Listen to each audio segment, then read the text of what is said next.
Welcome to the Cloudless Mind podcast about neuroscience and non-duality. Introducing your hosts, Paul Smit and Scott Byrd.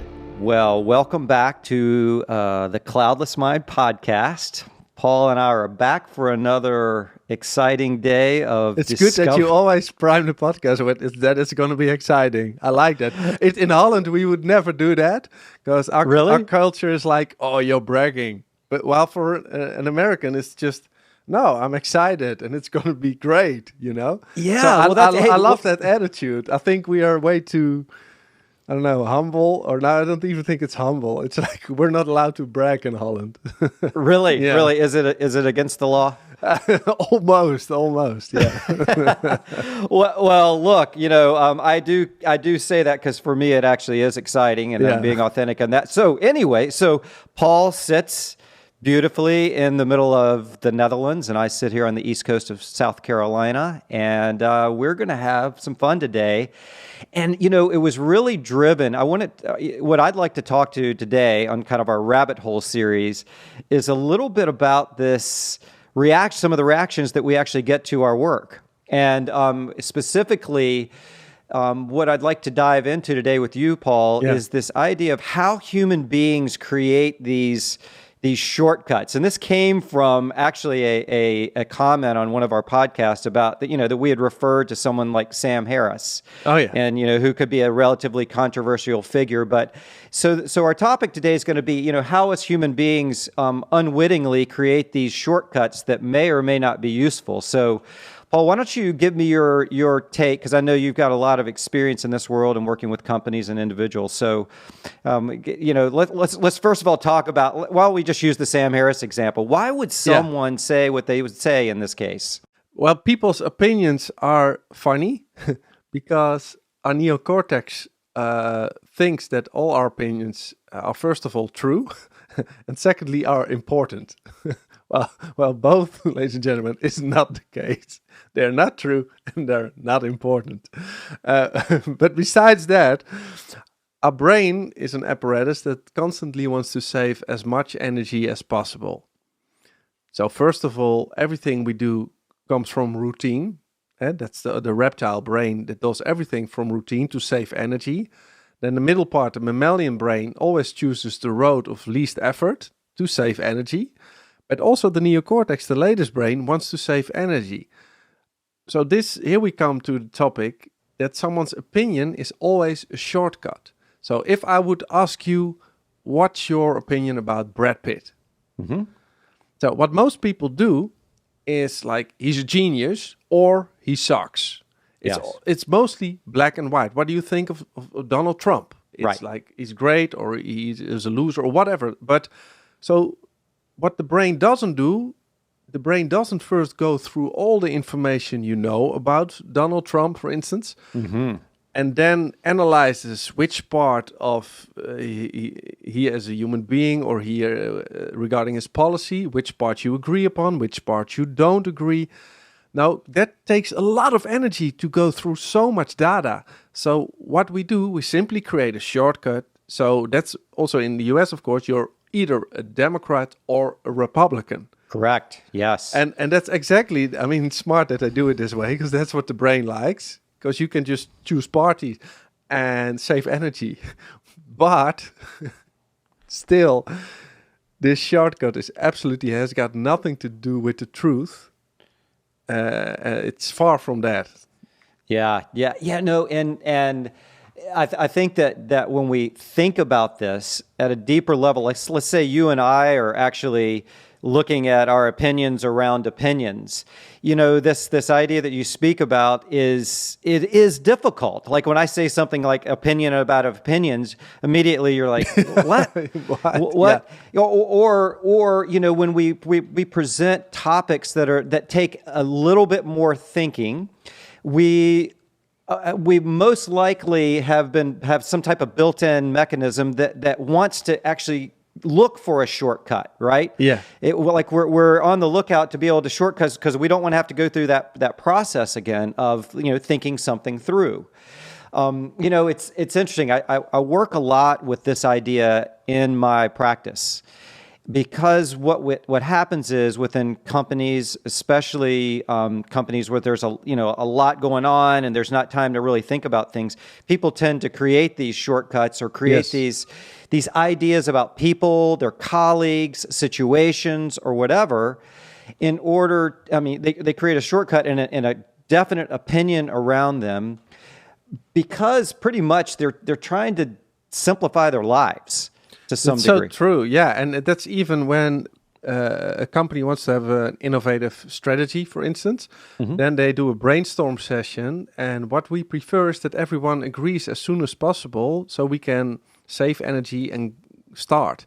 So, but if someone keeps questioning things and is a bit critical, we find that's really annoying.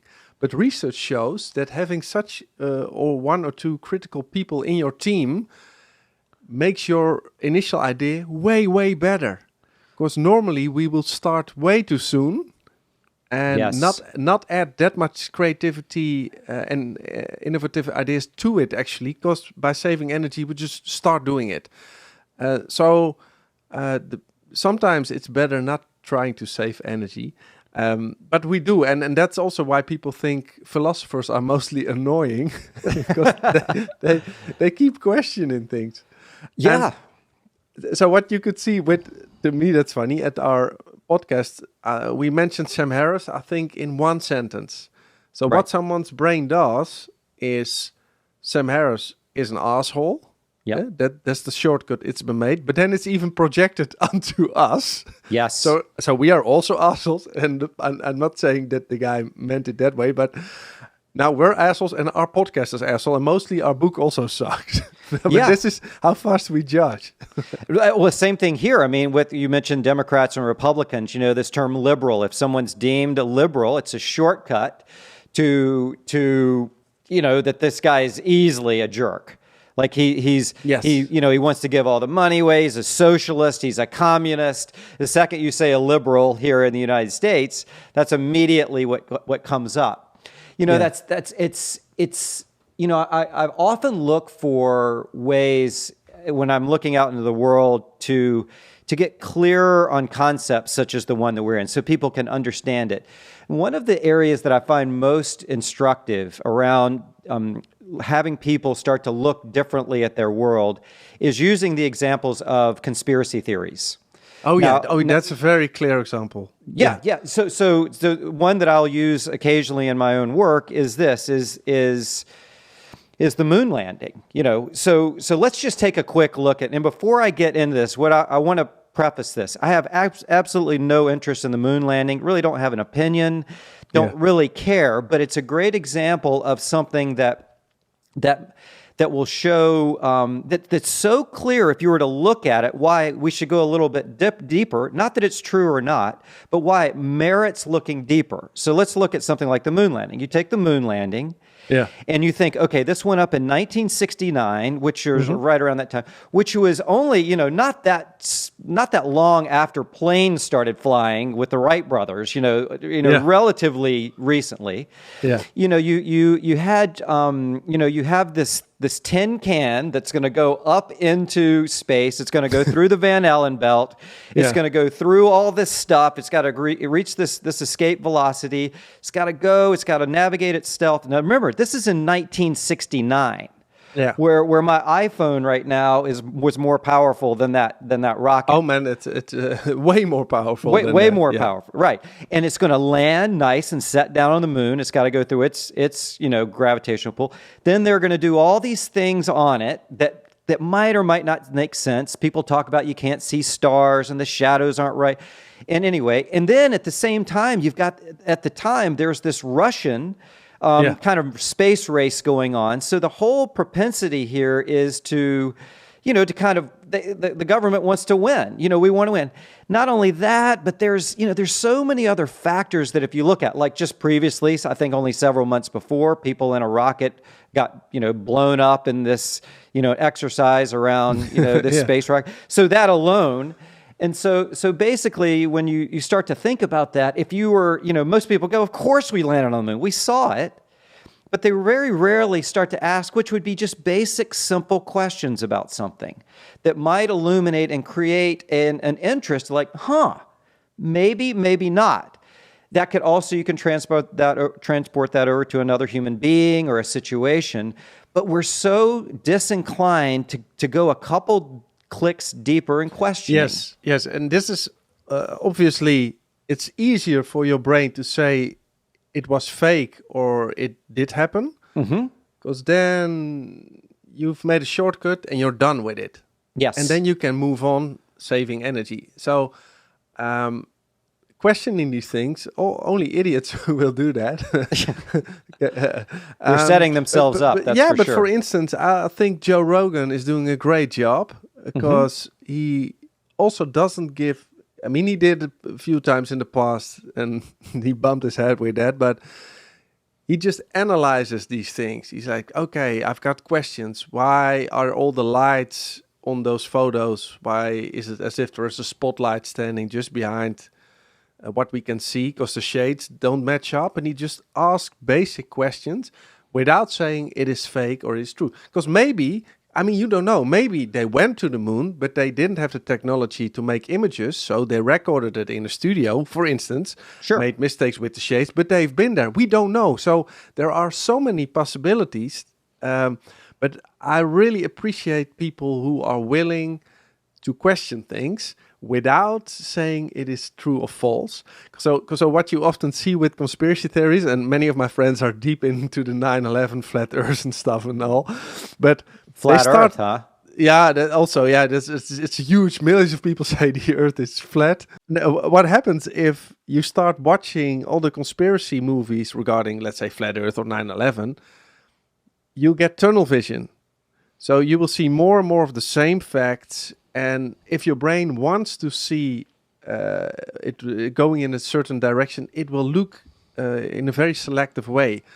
So I always say you can look at conspiracy videos. I mean, I do that occasionally when I'm bored, but also look at the debunk videos. Yes. And if you see them both, then you can get a more open-minded view. And still, it's for us very hard to decide which is true, what didn't happen, or what did happen, because all the information we get, it's a lot, and the question is it even objective?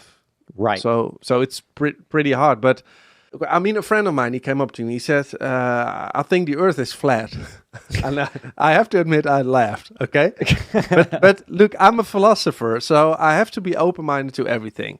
So I said, "Okay, I'll have a look at it." So I bought a book, read the book, I saw all the videos and stuff, and I can get it why he thinks it's flat, but also look at the debunk videos. And if you, for a while, look at debunk videos, you will see that your brain changes its opinion again. Yes.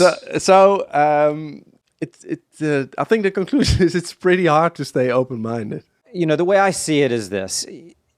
When I'm willing to truly be open-minded, when I create myself as open-minded, what happens is the world starts to look different.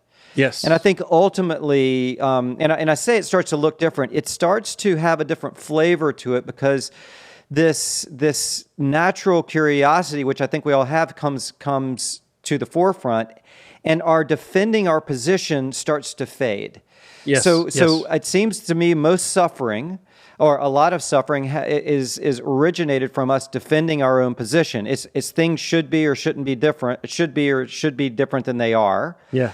And so with this type of way of thinking, of being able to say, look, let me look into it for myself and gain a deeper understanding, so I can speak from a place of, having done the work.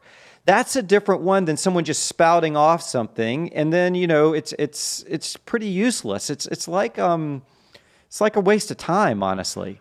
So yeah, and I think this is why the non-duality is so important, because once you start to realize that you are not this I, but also you are not your thoughts, you are not your opinions, you're that in which it appears and disappears. So when the identification decreases with your thoughts and opinions, you automatically be more open-minded, because everything I think and believe is not true anyway. So I'd rather then you're automatically, it's there already. You don't have to be open-minded. You are at that point because there's no identification. But for most people, if you're a Democrat, you'll be identified with the Democrats. And if something gives a different opinion, you'll start to defend and start wars or whatever. Yes. Well, I love what you just said, because I think you pointed to something as we continue to talk about conspiracy theories or ask ourselves questions like, do I believe, let's just say, in the moon landing? But Paul, what may be the ultimate conspiracy theory? Like the ultimate is, wait a minute, did we even question do I believe in the moon landing? Is that even a real question? Because I forgot to question the first thing. Who is I? Is that so the ultimate conspiracy theory is me, is I. It's the ultimate. If we're going down this rabbit hole together. Yeah, and then people never question themselves, but the outer world. So first of all, you want to solve this conspiracy theory by using a totally unconscious, subjective brain to solve it.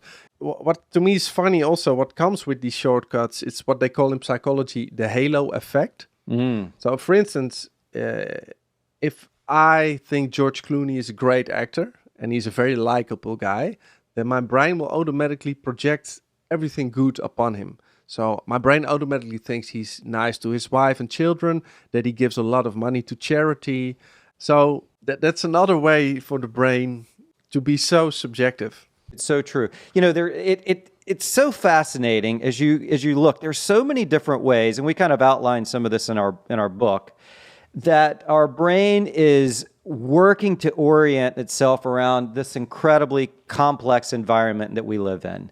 Yeah. And these types of conversations are just sort of another spoke in the wheel that if we can gain understanding around how we kind of automatically look at that, and then we start to look at other areas, and we start to build a different framework of living, right? And I think a lot of what we talk about is through these types of understandings, our experience of walking through the world is, it's lighter. It's got a different flavor to it. We kind of travel over the terrain in a different way. So I always want to be able to go, all right, when we have these conversations, what's the usefulness of it, right? Because, I don't want us just to sit here being in this small talk conversation. I'm more interested in this idea of what's the usefulness of it. So if you were going to wrap up the usefulness of what we've discussed here today, how would you talk about it? And then I'll fill in. Yeah, well, I prefer the non-dual approach. It's like the direct way to liberation. It's just realizing that you are, and now I'm going to be a bit vague, but you are the awareness in which everything appears and disappears. Yes. And you are not this separate entity. You are not your opinions and thoughts and feelings. So when the identification becomes less, then there's simply the awareness of what is. And that makes life for the apparent human being much easier. Yeah, it's a fascinating topic. I think that we're more engaged in this type of behavior than we know, this automatic behavior than we know. And so bringing some light to this type of way of being, I think, is extremely useful. Well, I think that's it for today. Yes. If you'd like to learn a little bit more about what we're up to, you can go to cloudlessmind.com. You can go to our YouTube channel with the same name, and or you could just continue to listen to us as we produce these each week. So, Paul, it's great to be with you. Yes. See you next time.